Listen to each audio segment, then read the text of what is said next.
अच्छा, क्या आपने कभी देखा है जब आप स्टोरी पढ़ते हो तो उसमें लिखा होता है कि there was a line, there was a tree, there was a old man. क्या आपने कभी ऐसे शुरुआत कर पढ़ा है आपने स्टोरी में कभी देयर वाज अ लाइन? इसका मतलब क्या है? जब हम कोई स्टोरी पढ़ते हैं तो वहां पर देयर वाज अ लाइन, एक शेर था। इसका मतलब ये एक शेर था या वहां पर एक शेर था, ये मुझे बताइए। इसका मतलब है एक शेर था। अब आप बोलोगे देयर का मतलब तो वहां होता है, तो आप ऐसे कैसे बोल रहे हैं कि वहां पर एक शेर है? आप बोल रहे हैं एक शेर था, इसका मतलब ये है कि एक शेर था। चलिए आइए कंसेप्ट समझते हैं देयर का कंसेप्ट। देयर का कंसेप्ट फर्स्ट नंबर 1 देखिए, हमारे पास कंसेप्ट नंबर 1 देयर का है। आपने सुना होगा कि हेयर का मतलब यहां पर और देयर का मतलब वहां पर होता है। हेयर यहां पर, देयर वहां पर, THERE। देखो मैं आपको समझाने के लिए एक छोटा सा एग्जाम्पल दे रहा हूं। वहां एक पेड़ है, वहां एक पेड़ है, इसका मतलब वहां पर एक पेड़ है, देयर इज अ ट्री। आप इसको ऐसे लिख सकते हो, a tree is there. There is a tree, वहां पर एक पेड़ है, अ ट्री इज देयर। वहां कोई है, वहां पर कोई है, इसका मतलब है देयर इज समवन या समवन इज देयर। मैं वहां गया, आई वेंट देयर, या फिर देयर आई वेंट, दोनों ही बोल सकते हो। आपने अभी सीखा कि डियर, हमने अभी डियर किया था, वहां पर डियर था, डियर का मतलब वहां पर। हमने डियर का कई सेंटेंस सीखे थे, बट क्या आप जानते हो जो मेरा मकसद है, जो मेरा मोटिव है, वो है कि जैसे एक राजा है। सो आपने बोला अ किंग।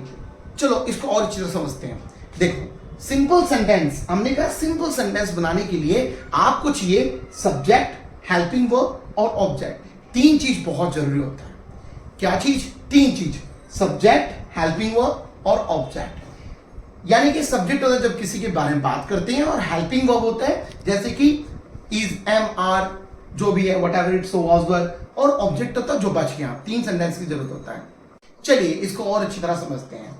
मैंने लिखा एक राजा था, एक राजा था, यानी एक राजा हो गया आपका अ किंग।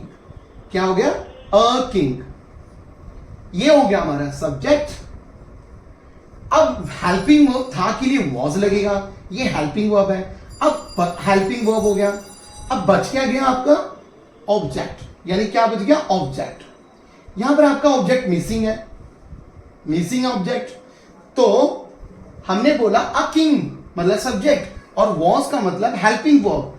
अब हमारा ऑब्जेक्ट नहीं है, तो जो ऑब्जेक्ट नहीं है उसकी जगह हम ऑटोमेटिकली यहां पर डियर लगा देंगे। क्या लगा देंगे? डियर।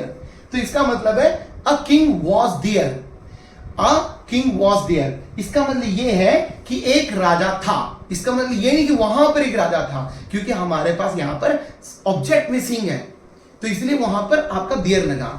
चाहे सब्जेक्ट ना हो तो जब सब्जेक्ट ना हो या फिर ऑब्जेक्ट ना हो, दोनों की जगह आपका देयर आ सकता है। कैसे? सुनो, अ किंग वॉज देयर, एक राजा था, या फिर there was a king, there was a king. इसका मतलब भी सेम ही है, एक राजा था।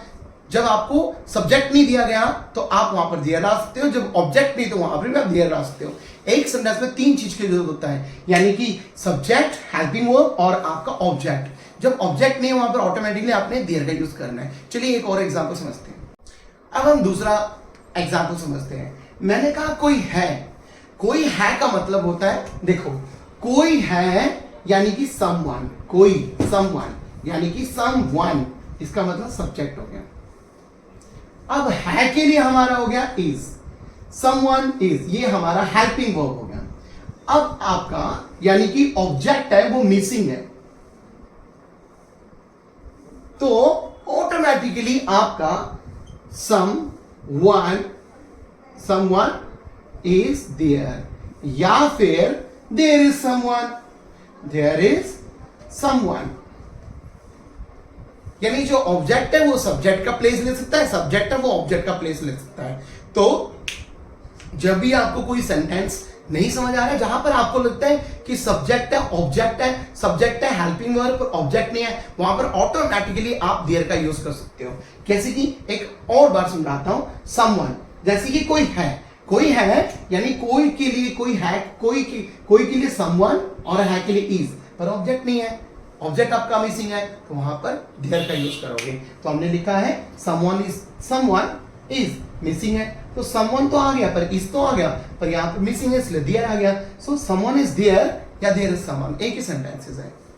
अब कुछ और समझते हैं इसके और एग्जांपल्स।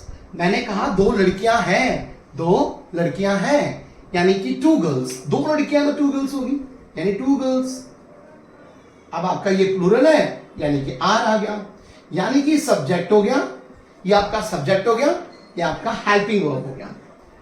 अब बच गया आपका ऑब्जेक्ट, ऑब्जेक्ट नहीं है यानी मिसिंग है, तो यहां पर आप क्या करोगे, यहां पर देयर लगा दोगे। सो हाँ, टू गर्ल्स आर देयर या फिर देयर आर टू गर्ल्स, एक ही बात है। There are two girls, there are two girls. There का मतलब तो होता ही वहां पर है, बट देयर का ये भी एक कंसेप्ट है जहां पर हमें पता नहीं चलता है कि सब्जेक्ट है पर ऑब्जेक्ट नहीं है।